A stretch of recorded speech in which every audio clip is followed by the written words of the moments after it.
Good evening. If press and radio reaction are any indication, there will probably be some labor legislation enacted at this session of Congress.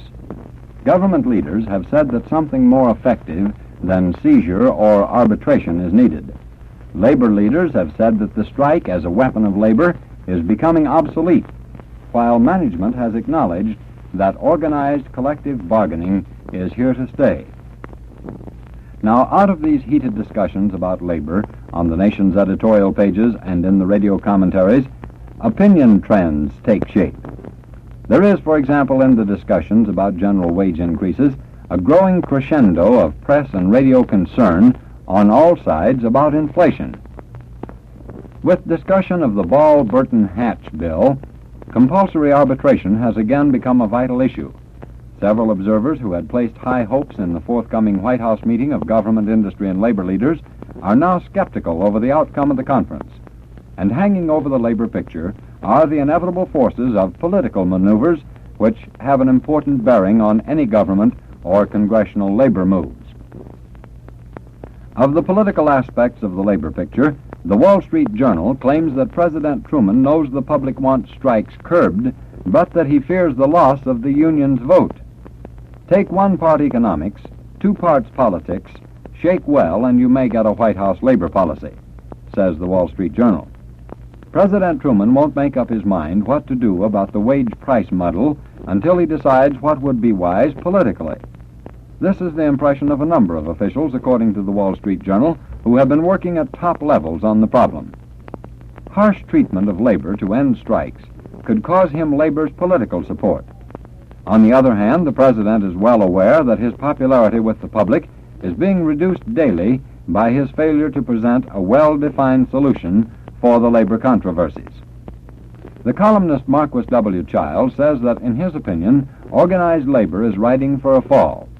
This conclusion, contends Mr. Childs, has nothing to do with the merits or demerits of the arguments that unions are making for higher wages. In asking for higher wages to sustain purchasing power in the face of the ever-increasing productivity of the machine, labor can make a strong case. It is based rather on the politics of the transition period.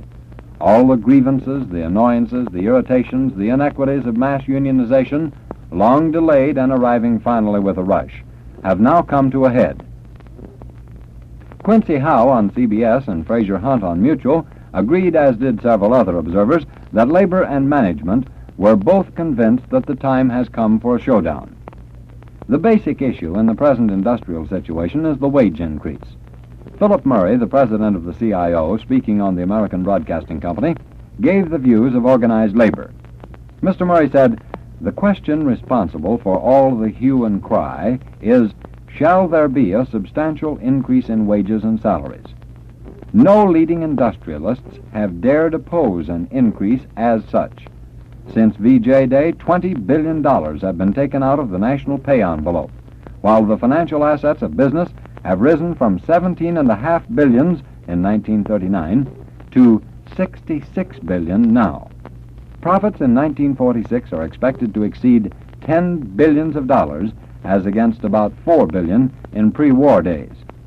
There is enough money available, lying idle in the coffins of industry, to meet labor's demand for a higher wage. There need be no inflation," continues Mr. Murray. "The alternative is a new depression with accompanying mass unemployment, misery, and degradation for the people of America. This is not labor's problem alone. It affects our country's welfare." On the other side of this controversy, Raymond Moley, the editor of Newsweek magazine, charged that with the increased strength of the labor bosses has come increased arrogance. An insatiable appetite is linked to political power, and their gains have generated greed. Today their demands have gone beyond the bounds of reason, and the dictatorial desire to run the country is apparent. Unless some restraint is imposed, a period of labor-industry turmoil will occur, just at the time when the nation can afford it least. Hand in hand with the issue of general wage increase is that of inflation. There has reappeared in the press and on the air in the past few days renewed pleas for extension of wartime controls over materials as well as wages. The St. Louis Globe-Democrat makes such a plea. Wage and price controls ought to be abandoned later, but not now. not until we have our industrial feet firmly planted and conversion is well along the way. Yet if the President and Director Snyder give way to the gathering clamor for wage hikes ranging up to 30%, and if they allow material price advances to compensate, the government will be giving a vigorous shove to the inflation spiral. There is a peril in such a compromise. It would set a precedent for future upward adjustments. Richard Stout in the Christian Science Monitor supports this view. Inflation is not something that is just around the corner, says Mr. Stout. It's here already in a limited sense. Have you been buying any goods recently? And do the prices seem high? Well, that's inflation. Statistically, the Department of Labor has a chart which indicates that the cost of living has gone up about 30 points since 1939. Now, while this graph is accurate in its way, it covers only a limited number of goods and services and probably underestimates the situation. For most people, the cost of living has already increased well over 1/3. But Richard Harkness on NBC was more optimistic than most of the observers. He says, there is every indication that the economic situation is brighter than we expected it would be. Inflation has been averted so far. Unfortunately, the government is only beginning to study an adequate wage and price policy, and there is evidence that President Truman, as well as Secretary Wallace, is favoring a wage increase of 15 to 20%. The suggestion of Secretary of Commerce Henry Wallace that wages be increased by 15% is criticized by the Chicago Journal of Commerce as a trial balloon. In the more than 6 months that Mr. Wallace has headed the Commerce Department, he should have learned enough to be aware now that what he has proposed is a continuation of the wartime policy of trying to appease labor and at the same time pushing up both wages and prices. It may be questioned that this trial balloon, if such it was, will satisfy anybody for a very long time. David Wills on ABC reports that the current idea among top administration officials is that a 15% increase in industrial wages should be permitted with whatever increase in prices is necessary for operators to meet the extra wage cost. But this idea has not yet been openly stated by the administration. The Houston Chronicle believes that wages should be adjusted by certain proportions varying in different industries. If they are adjusted much too little, we're back at 1939 again. But if they are adjusted much too much, the ensuing economic disturbances will hurt everyone, wage earners included. Labor's real mission, then, is first to determine what the ideal rates are, and second, to get out and bargain for them. Business, too, emphasizes the Houston paper, should be occupied with such a study. And since more interests than those of employers and employees are at stake, government should insist that the bargaining be done without extortionate tactics on either side. Just how those tactics should be defined is the subject of the current congressional legislation on labor. Albert Warner on Mutual predicts that current labor disputes will probably revive the Ball-Burton-Hatch bill, which calls for more control over labor management. But most of the pros and cons on this measure center on the compulsory arbitration provisions. The Minneapolis Tribune sees compulsory arbitration as a compromise. Many businessmen and citizens at large, says the Minneapolis paper, entertain misgivings about winning industrial peace by compulsory arbitration. It would lead to peace at a price, which is better than the present armed truce punctuated with increasing frequency by a warfare that blights production and shakes the whole economy. If organized labor does not like it, one would think labor would offer some other choice.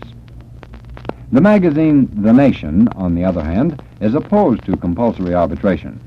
The plain fact is, maintains The Nation, that wage decisions unacceptable to workers cannot be enforced.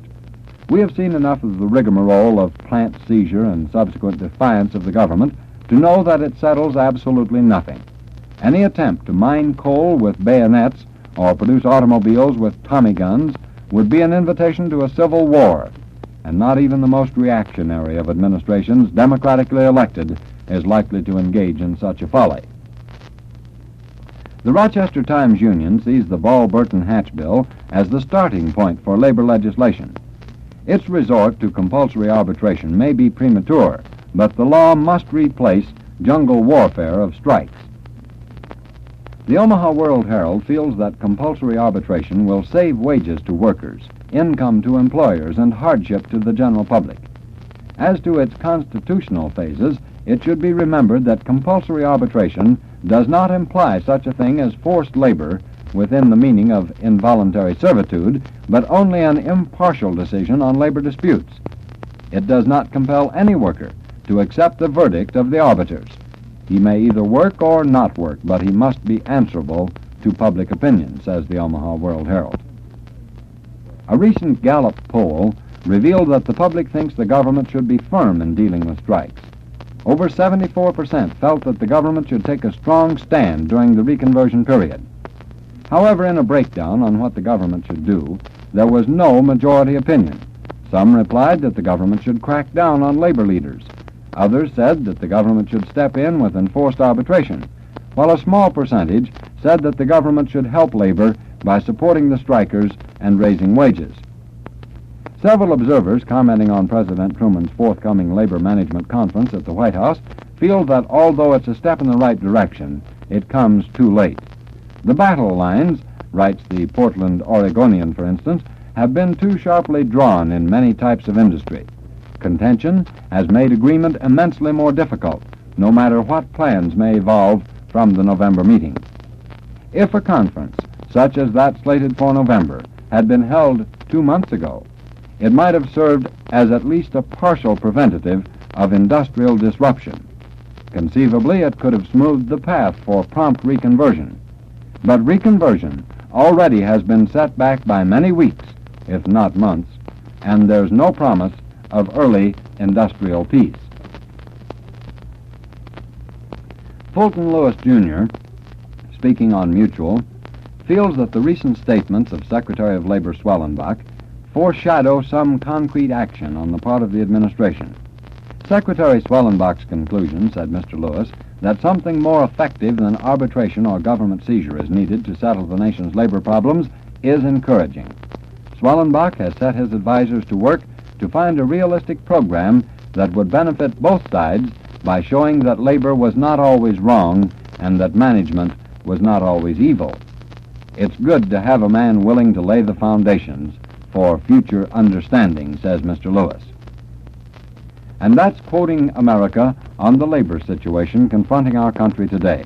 If we haven't quoted your favorite commentator or editorialist, send us their views and we'll be glad to quote them too. If there's some particular subject that you would like to hear America quoted on, tell us what it is and we'll do our best to gather America's opinions on that subject for you. Good night.